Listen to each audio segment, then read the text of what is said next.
On his first day getting food in the prison cafeteria, the new inmate was caught off guard when the prison bully deliberately dumped scalding hot mashed potatoes right onto his hand. But that wasn't the worst of it. The next day, as Mark was mopping the floor, a thick, sticky liquid suddenly landed on his arm. He looked up and saw the bully trio spitting on him from above.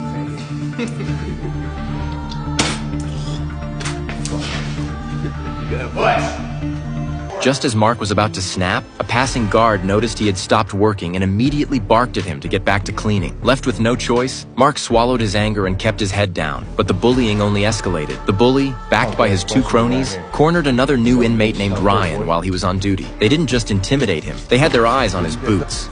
Let me check them boots out. Pop them over. I'm only an 8. What the fuck you mean he's only an 8, man?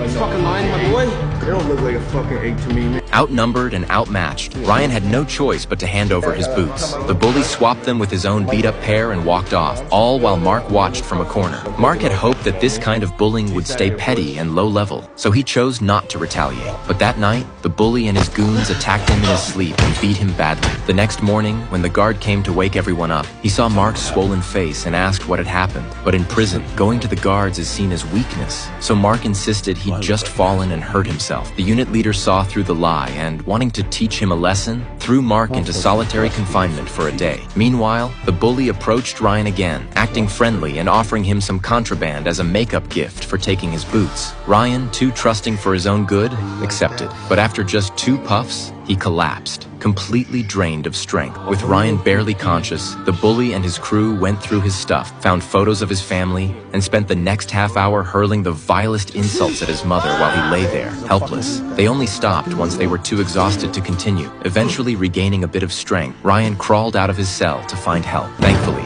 a guard found him just in time and dragged him to the showers to induce vomiting, saving his life. To keep Ryan safe, the unit leader also placed him in solitary. At the same time, Mark was still locked away. But now, inside that cold, empty room, Mark had made up his mind. He was done taking it. He was going to show the bully that he wasn't anyone's victim.